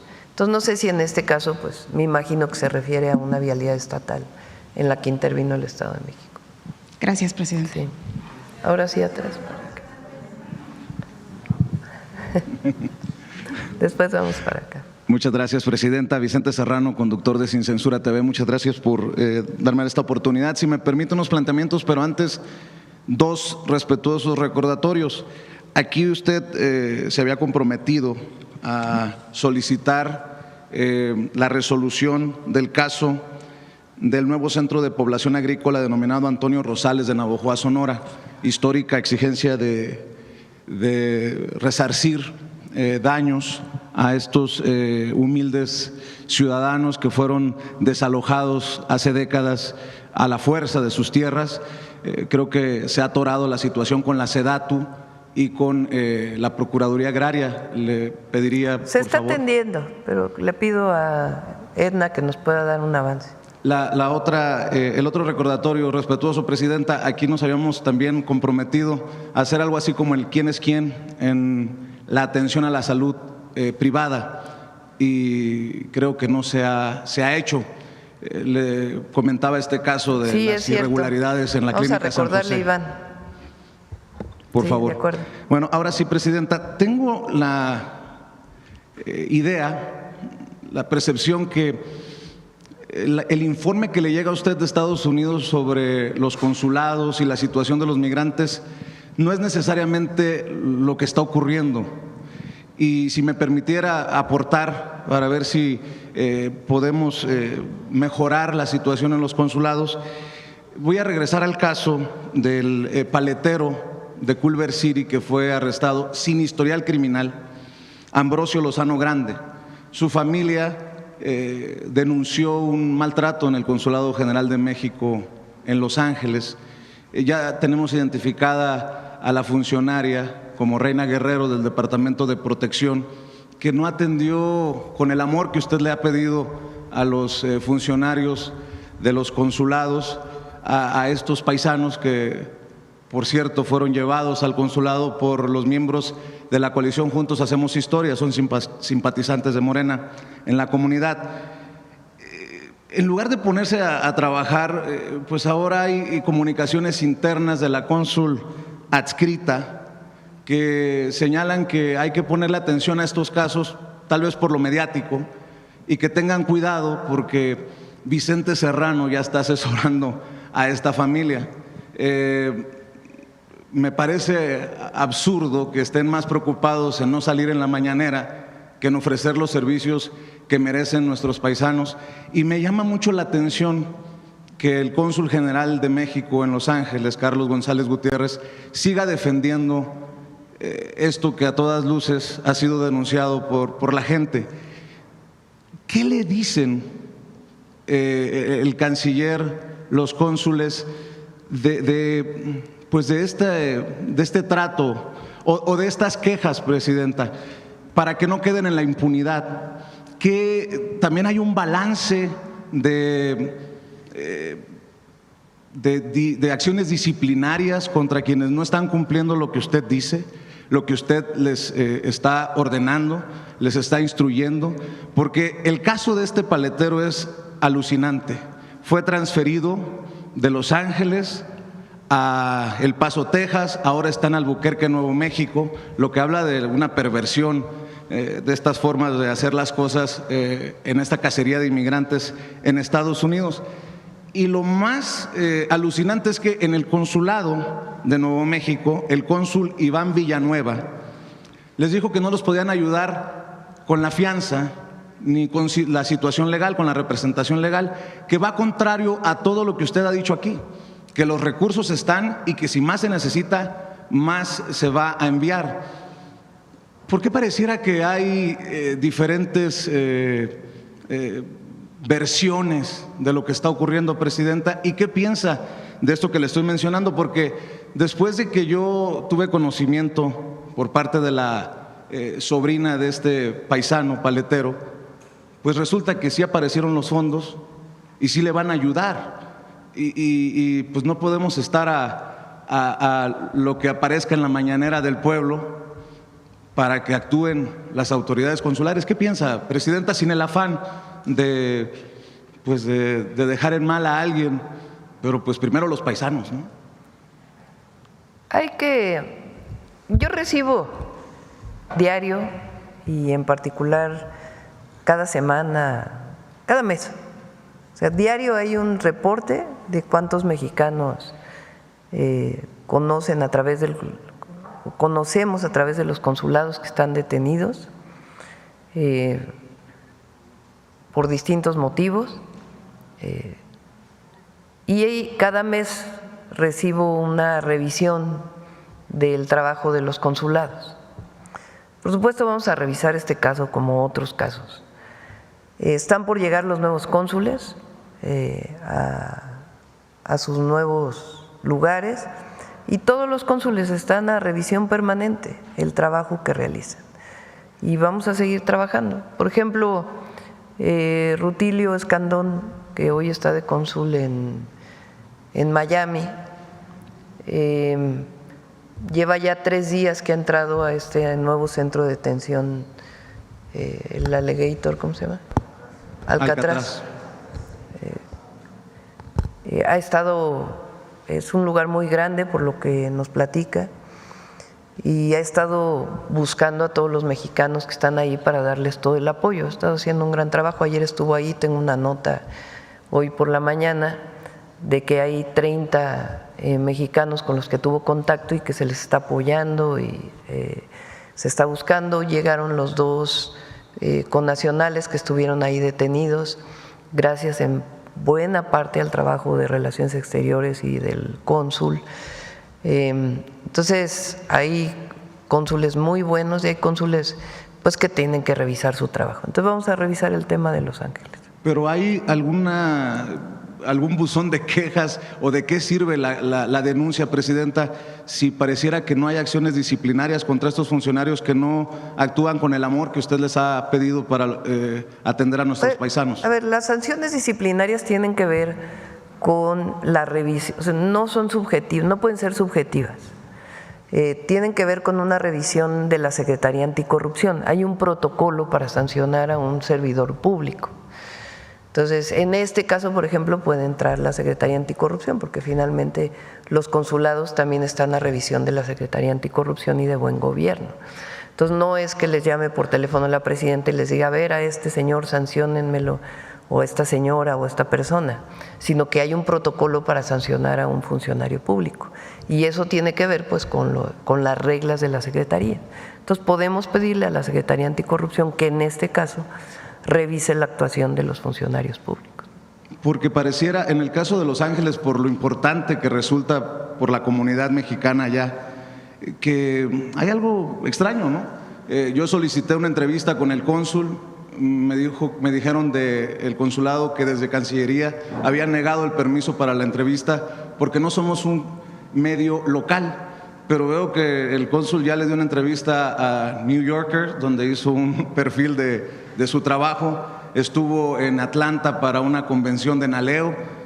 Pues no necesariamente va de la mano con lo que se me dijo, Presidenta, pero creo que usted tiene que saberlo. Y en estas diferentes versiones me preocupa, ya que mencionaba el caso del consulado de Miami, lo que escribió Roberto Velasco, que ha sido, hay que reconocerlo, un gran brazo y promotor de la defensa de los mexicanos en este tiempo de cacería. Escribió hace 5 días: el equipo de protección consular del Consulado de México en Miami visitó ayer el centro de detención Alcatraz de los Caimanes en Everglades y entrevistó a los mexicanos detenidos. Informan que al momento de la visita no se detectaron situaciones de hacinamiento o incomunicación. Pues, caray, Presidenta, ¿alguien tiene la realidad distorsionada? No me refiero a Roberto, sino a los que dieron el reporte, que no hay hacinamiento en el Alcatraz de los Caimanes, cuando por todos lados, no solamente en redes, sino en los medios estadounidenses, hay denuncias del enjaulamiento de hasta 30 personas con 3 sanitarios y tienen que hacer de sus necesidades frente a todos. Por eso, a ver, el cónsul de México en Miami quiero decir que es el primer cónsul que dejan entrar a este lugar, de cualquier nacionalidad, porque él estuvo insistiendo que tenía que entrar para poder apoyar a cualquier mexicano que se encontrara en cualquier centro de detención, pero en particular en por las condiciones que todos vimos o que hemos visto en las imágenes. Entonces yo creo que lo importante aquí a destacar es el trabajo que se está haciendo por parte del consulado para poder apoyar a todos nuestros hermanos que están en esta circunstancia. Se envió una nota migratoria por el canciller y donde también Roberto ha estado trabajando de manera extraordinaria, exigiendo que a los mexicanos que pudieran entrar a este centro de detención, que los repatriaran de inmediato, que no tenían por qué entrar a estos centros de detención. Que en el marco de las propias leyes de Estados Unidos lo que buscamos es que lleguen de inmediato a nuestro país y que no sean detenidos de esta forma. Entonces se ha estado trabajando muy bien por parte de la Cancillería. Puede haber casos y no, porque evidentemente duele mucho el trato que le dan a nuestros connacionales allá, particularmente con estas redadas, y siempre vamos a estar para apoyarlos. Y si hay un servidor público que no está haciendo su trabajo adecuadamente, pues tiene que llamársele la atención y que tenga pues toda la apertura para poder apoyar a nuestros hermanos. Esa es la decisión del Gobierno de México y así tienen que actuar los cónsules. Y hasta ahora ha cambiado muchas cosas desde que llegamos. Agilización de los trámites, las citas, el tema de los, ¿cómo se llaman? Los enseres que tienen con los que regresan, el menaje de casa, en fin, han cambiado. Y por supuesto hay que seguir reforzando el trabajo de los consulados en Estados Unidos, particularmente en estos momentos. Le pregunto, entonces, ¿con qué versión nos quedaríamos? ¿De no hay hacinamiento o sí hay hacinamiento? Porque la versión que también tenemos algunos es que hay enjaulados, hasta 30 inmigrantes por jaula. Le podemos pedir al cónsul que estuvo de manera presencial ahí que pueda enviar un informe mucho más detallado de en qué condiciones se encontró a nuestros connacionales. Pero para quienes nos escuchan es importante el trabajo que hace él y muchos cónsules y la Cancillería, que está buscando siempre el apoyo de los mexicanos en el exterior. En este sentido, 2 cosas, Presidenta. Nosotros, en un recorrido que hicimos por Huntington Park, en algún momento, cerca de Los Ángeles, una zona comercial boyante, importante, hoy con mucha preocupación y con miedo por las redadas, nos encontramos con lugares, comercios que siguen anunciando la venta de citas en los consulados. Entiendo que no pueden estar en todos lados los funcionarios del consulado y pues lo que podamos aportar nosotros desde los medios de comunicación independientes lo hacemos. Pero ¿se ha pensado en la posibilidad de demandar, de entablar acción legal contra estos comercios por estas prácticas que a todas luces van en contra de los intereses de los paisanos? Los consulados tienen reglas de qué tanto pueden intervenir en la política o en el desarrollo de actividades. Lo que pueden hacer es denunciar a instituciones de Estados Unidos de esta situación que se está desarrollando. Porque son de comercios de estos que usan los paisanos para enviar las remesas. Pues lo que nos corresponde es la información. Información en la mañanera y por otros medios, y los consulados también, para que los paisanos sepan que no tienen que usar ningún intermediario para poder pedir una cita en el consulado, que ha mejorado muchísimo el otorgamiento de citas, y también en el caso de las remesas, pues que está la tarjeta Finabien para que puedan enviar sus remesas de manera electrónica y gracias a ello no tener que pagar el 1% de impuestos si lo hacen en efectivo. Para cerrar, Presidenta, muchas gracias por el tiempo que nos ha brindado a Sin Censura. Va a recibir a estos legisladores estadounidenses y habla de una reforma migratoria, que será uno de los temas que la ocupará con ellos. ¿Va a promover una reforma migratoria con camino a la ciudadanía, Presidenta? Porque dicen que los que no conocen su historia están condenados. No nos corresponde a nosotros promover una reforma en Estados Unidos, ¿no? No es México quien promueve allá. Lo que nosotros hablamos con los congresistas, con el propio gobierno de Estados Unidos, defendiendo los derechos de los mexicanos, muchos de ellos que no tienen documentos, que viven allá, pero que aportan mucho a la economía de allá. Recientemente hubo congresistas de los dos partidos, republicano y demócrata, que hicieron una propuesta para que se reconociera el trabajo de los latinos, no solamente de mexicanos, que viven en Estados Unidos con visas de trabajo, por ejemplo. Entonces, no nos corresponde a nosotros enviar una propuesta al Congreso de los Estados Unidos, claro que no, sino sencillamente hablar pues de la importancia, el reconocimiento y los derechos de los mexicanos que viven en el exterior. Claro que no le corresponde, Presidenta, pero esa iniciativa a la que usted hace referencia, muchos la hemos criticado porque no llevaría a una solución permanente de la situación de los paisanos. Y de esta manera los dejaría en un limbo tipo braceros, o antes de los braceros en la Gran Depresión de Estados Unidos del siglo pasado, que venían iban los paisanos a trabajar, pero nunca estaban arreglados permanentemente, lo que llevaría a una subclase de trabajadores o incluso a una esclavitud moderna. A eso me refería. Cuando se habla de la reforma migratoria con estos legisladores, ¿se podría promover que al final haya o evitar este tipo de situaciones? Yo creo que nosotros lo que tenemos que hablar es del reconocimiento y que no haya violación a los derechos humanos y de la importancia del reconocimiento, y hay muchas vías. Ya no nos corresponde a nosotros pues el detalle de esas reformas migratorias, pero sí buscar el reconocimiento de los trabajadores mexicanos allá y que sean tratados, porque ellos aportan impuestos, y que sean tratados conforme a sus derechos humanos, de respeto a sus derechos humanos y de reconocimiento del trabajo que realizan. Le agradezco, Presidente. Gracias. Buen día.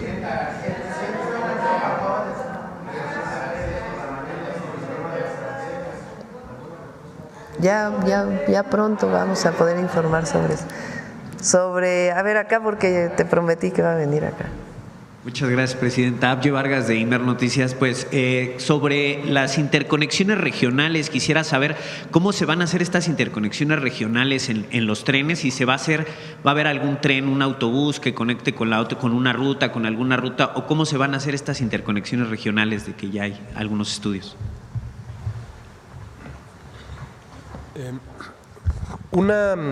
Con su permiso, Presidenta, una parte tiene que ver con la localización de las estaciones. Entonces, por ejemplo, en algunos lugares, precisamente ya sabemos que un lugar interno en una ciudad de destino es donde está la central de autobuses. Entonces, es muy razonable que la localización de la estación de trenes esté a una distancia muy corta de la central de autobuses. Esa es una consideración, por ejemplo, que estamos haciendo en la ciudad de Irapuato. Incluso es una terminal de autobuses foráneos, pero que a toda la región, poblados más pequeños que no están sobre el trazo ferroviario, les va a ofrecer una conexión. En otros casos tenemos gobiernos estatales que tienen, o ciudades un poquito más grandes, que tienen suficiente capacidad para ellos mismos atender la conexión que se requiere. El caso de Monterrey.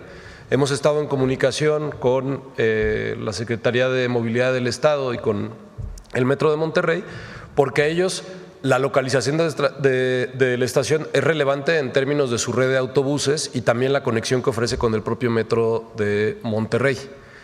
No es que sean parte propiamente del proyecto ferroviario, pero sí son consideraciones que se hacen en el momento que determinamos la localización y las características de las estaciones. O sea, ¿va a poder movilizarse la ciudadanía de Monterrey de un punto de bajarse del tren a abordar un metro y interconectarse con otra ruta? Por ejemplo, una de las estaciones está considerada que esté a una distancia caminable de la estación del metro más cercana. Así es. Muchas gracias. Sí. Por otro lado, Presidenta… Si no se desarrolla, es como el caso del Tren Maya. Por ejemplo, en Campeche pues se hizo ahora el tren ligero que permite llegar hasta la ciudad de Campeche desde la estación del Tren Maya. En muchas otras estaciones, como explicó aquí el general Águila en su momento, hay autobuses del propio Tren Maya que ya sea que los lleven a zonas turísticas o que estén vinculados con llevarlos a una ciudad. Evidentemente una estación de tren pues tiene que estar interconectada. Perfecto. Por otro tema, Presidenta, acaba de mencionar sobre lo de las tarjetas Finavien a una semana de que ya se empezaron a distribuir. ¿Cuál sería el número que han ya solicitado los connacionales que ya tienen esta tarjeta? Casi se duplicó. Creo que son como 50,000 casi que en una semana.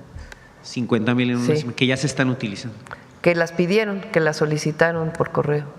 Ok, y este método de transferencias creo que es único en cuestión de las tarjetas Bienestar. ¿Se ha planeado, se ha pensado que también se implementen otras tarjetas para que, por ejemplo, los adultos mayores que reciben sus tarjetas puedan hacer algún pago de servicio a través de estas? Es solamente Finavien. El Banco de Bienestar son dos instituciones distintas. El Banco de Bienestar, donde se reciben todos los programas de bienestar, y por otro lado Finavien.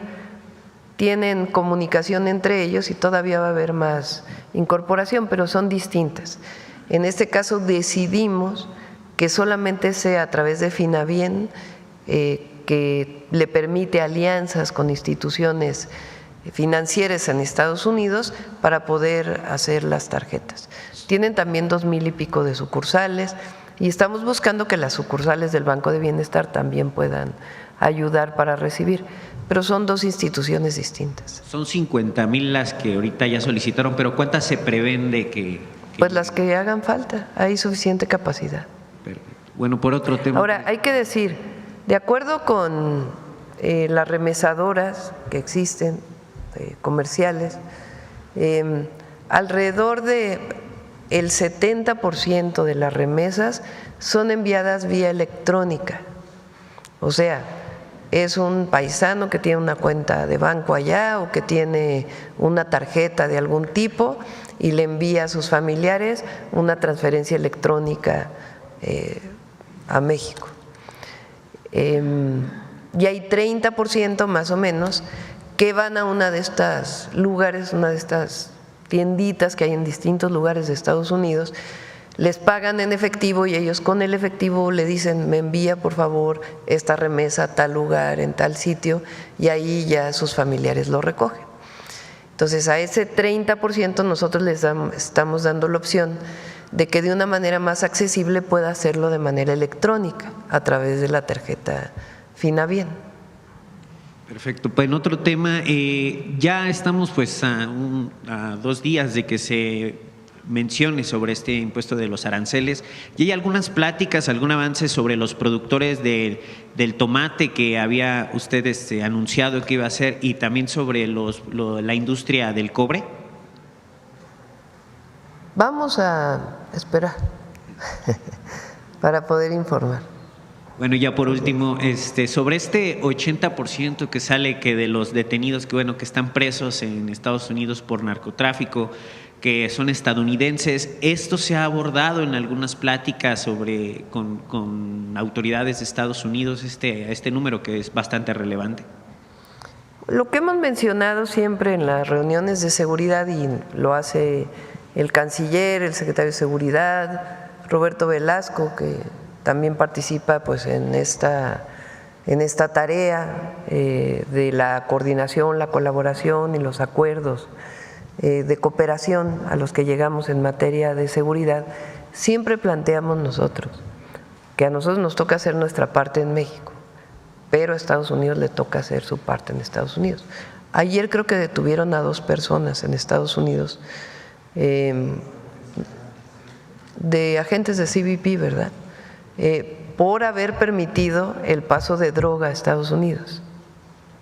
Y nosotros siempre hemos planteado que cómo se distribuye la droga en Estados Unidos, porque aquí se busca, por ejemplo, no es el caso del fentanilo, pero las metanfetaminas que a través de precursores se fabrican aquí, que hay más de 1000 laboratorios que se han incautado en nuestro país desde que llegamos al gobierno.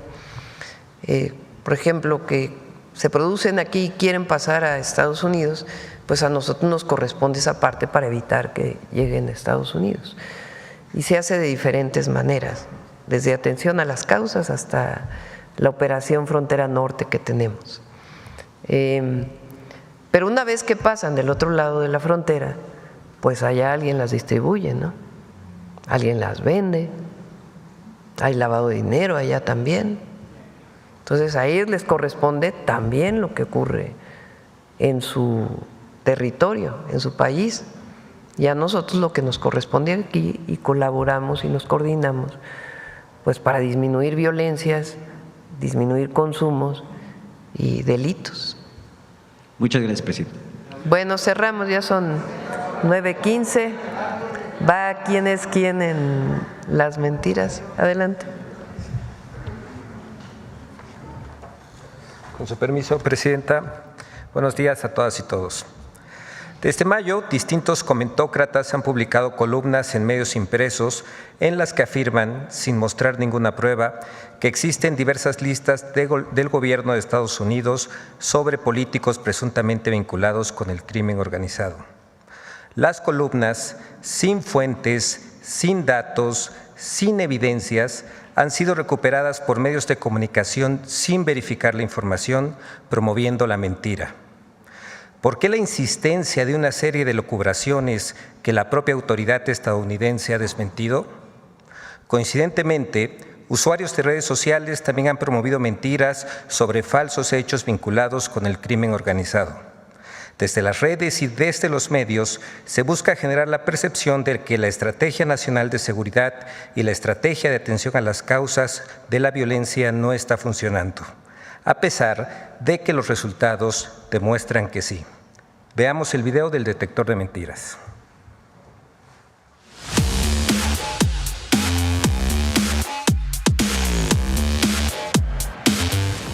Falso desabasto de vacunas, el reciclaje de la supuesta lista de políticos mexicanos vinculados al crimen organizado y falsas caravanas de camionetas de presuntos narcotraficantes son algunas de las noticias falsas que el detector de mentiras localizó esta semana.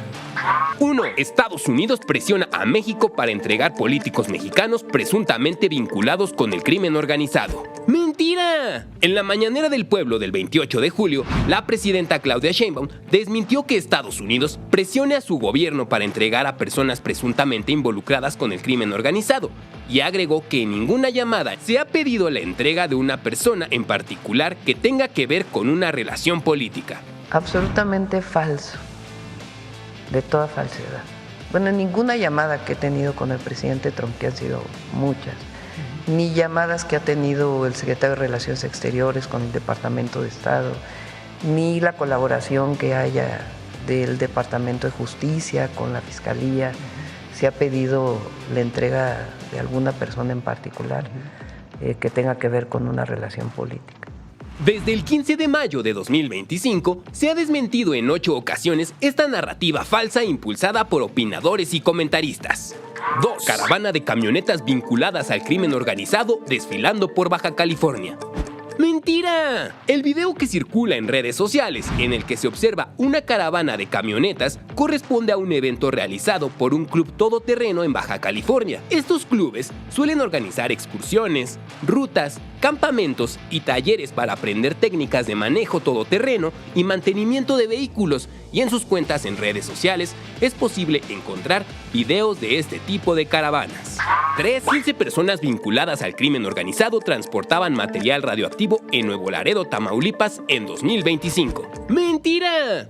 Las imágenes que circulan en redes sociales, en las que supuestamente drones capturan a un grupo de personas que transportaban material radiactivo, corresponden a octubre de 2024. 4. En México no existe seguridad jurídica para empresas extranjeras en materia energética. Estamos frente a la primer muerte empresarial de la reforma judicial. A través del periódico El Confidencial, Iberdrola argumenta que la razón por la cual está abandonando México es porque no existe seguridad jurídica que garantice la rentabilidad de sus inversiones. Por la reforma judicial, por cierto, trascendió que la empresa española de energía Iberdrola se prepara para salir de México. Se reveló, trascendió que el argumento es la falta de seguridad jurídica y fiscal. ¡Mentira! México tiene un marco legal sólido que incluye la Estrategia Nacional del Sector Eléctrico, que establece que se mantendrá la participación privada con un porcentaje de hasta el 46% en materia de generación eléctrica. Además, la Ley de la Industria Eléctrica considera como uno de sus objetivos promover la inversión nacional y extranjera para que se realicen actividades de permanencia en México directamente en la industria eléctrica, o bien en la fabricación de bienes o prestaciones de servicios realizados con esta industria, así como promover la asociación entre empresas mexicanas y extranjeras para llevar a cabo las actividades en la industria eléctrica.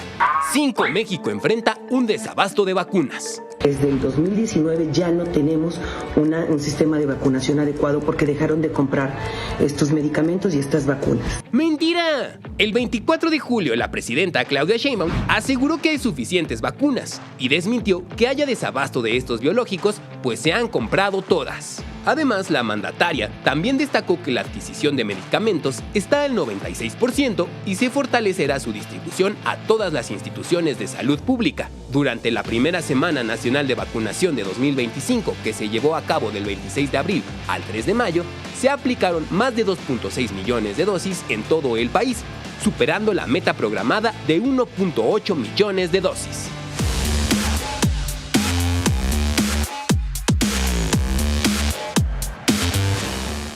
Muchas gracias, Presidenta. Buen día.